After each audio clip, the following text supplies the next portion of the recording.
gagawa ako ulit ng aming lunch ngayon. I mean, magluluto. Yan. So, mga gulay na naman po ito kasi mostly nagugulay kami ngayon. Yan. So, ito ay ginisang munggo na may kalabasa, alugbati yan, na may sardinas para sa lunch namin. Medyo late na nga kasi hindi namin napansin ang oras. So, ito ang ating ingredients. Kalabasa. Yan. Sardinas. Yan, ligo yan siya. From Philippines. Binili namin yan sa, Filipino supermarket. Tapos, yan ang aking pinakuluan na. Nilagang munggo. Yan, ihalo namin. Gamot yan sa arthritis. Tsaka yung alugbati. Yan. So, igigisa ko lang siya sa unting mantika. Of course, meron tayong kamatis. Siling green. Nag-isang siling green. Sibuyas. Yan. Bawang. Tsaka, of course, naglalagay ako ng salt. And little, bechin. Yan siya. So, start na tayo guys. Magluluto na tayo ngayon. So, magluluto ako yan. Lagyan natin ng onting oil. Onting oil lang po siya. Pasensya na kayo yung aking kawali. Ay antik na siguro to. Yan. Mas gusto ko doon. Marami na mapaglutuan dyan. Gusto ko magluto dito kasi hindi siya kalakihan. Tapos malalim siya. Kaya gusto ko dito magluto. Meron naman kami ibang kaldero dyan. Pero mas type ko magluto dito. Ayan. So, unting mantika lang ang aking nilagay. Kasi igigisa ko siya. Ayan. Pero ang una kong igisa ay ang kalabasa. Kasi kalabasa, ihuli ko yung sardinas. Kasi ang sardinas ay mabilis na durog yan. So, una ko yung kalabasa. Next ko yung munggo. Kasi yung munggo, napakuluan na yan. Malambot na siya. So, no need na siya na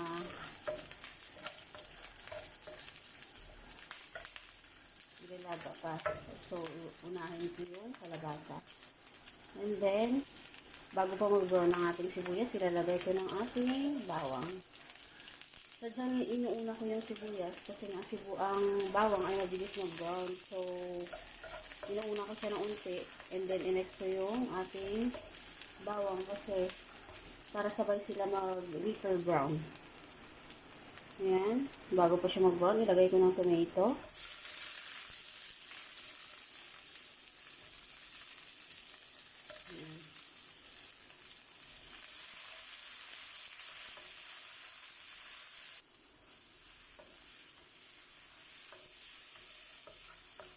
So, ngayon, ilalagay ko ng ating kalabasa. Ayan. Kalabasa ang una kong ginisa. Kasi yung munggo natin ay nalaga na po yan. Malambot na siya. Pero i-next ko dito ay ang ating munggo. Pag lumambot ang ating kalabasa, i-next ko yung ating munggo.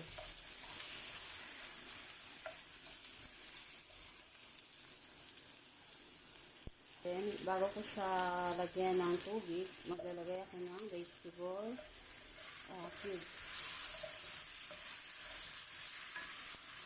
Para mas malasa ang ating gulay. Bukod din sa sardinas, meron pa siyang dagdag na panlasa. Ayan. And then, maglalagay ako ng water. Ayan. Ilalagay ako ng 4 glass. Maliit lang itong glass natin. So, 4 glass of water ang ilalagay ko. Yan, itong pangalawang glass. Ito naman pang 3 glass. At maglalagay tayo ng pang-4 na glass na water. Yan. Yan siya guys. 4 glass. Hindi siya, medyo regular. Parang maliit nga to. Size ng glass yan. Ilalagay natin water. So, hayaan natin kumulo ito. At pagkatapos, tatakpan natin siya para yung ating kalabasa ay maluto, lumambot. Yan. Tatakpan natin hanggang sa maluto yung ating kalabasa. Kasi isusunod natin yung ating munggo.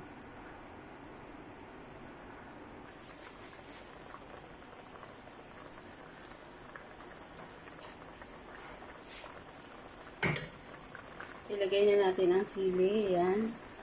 Sunod, ilalagay na natin yung munggo. Nilagang munggo. Ayan.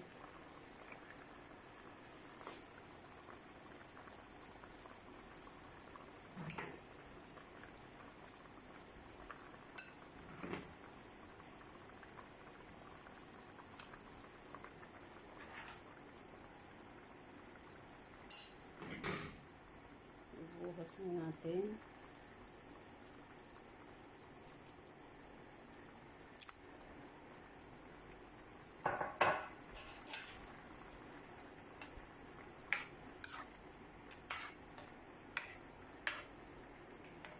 Yan na siya, kalabasa, munggo. Tapos meron tayong alugbati, tsaka sardinas. Maglalagay na tayo ng salt. Yan.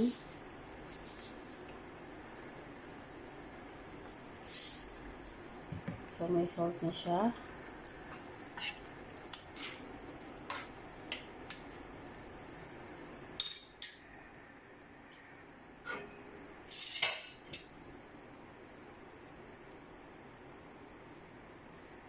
Maglalagay tayo ng unting bechin. Yan. Unting-unti lang po kasi meron na siyang cubes. Yan.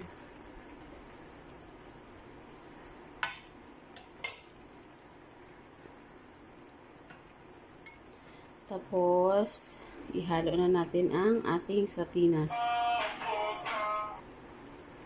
Yan. Ilalagay na natin. Pinahuli ko po yung sardinas kasi ang sardinas mabilis siya madurog.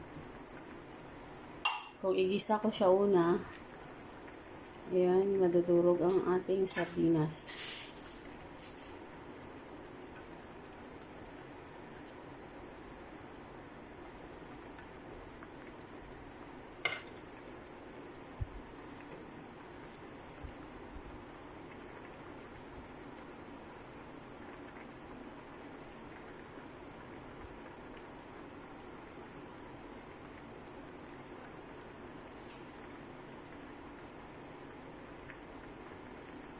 Itong ating alugbati ay ito ang pinakahuli kong ilalagay.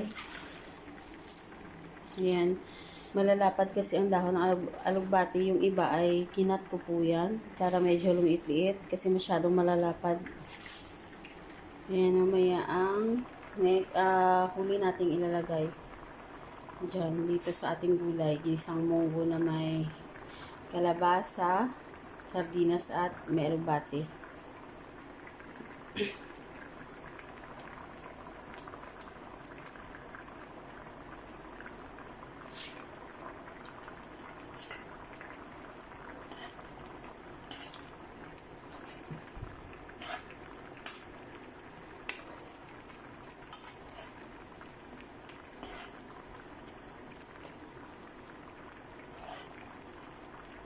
Tikman natin kung sakto ng timpla. Yan. Yan, sakto ng timpla niya.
So, ilalagay na natin ang ating alugbate.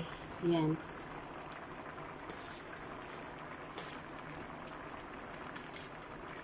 Ayan, yan ang ating alugbate.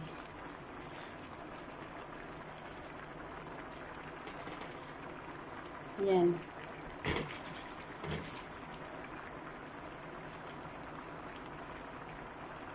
Kaya sa mga bago sa aking channel o di kaya sa mga gustong matuto, yan. Puntahan nyo na ang aking channel guys.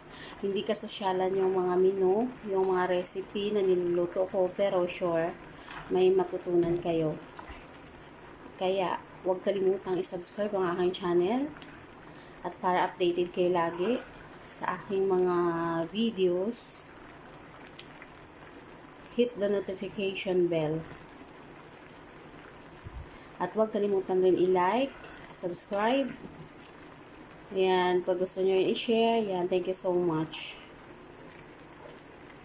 Hindi kasosyalan tong aking mga niluluto, pero sure ako sa inyo masarap to. Healthy pa.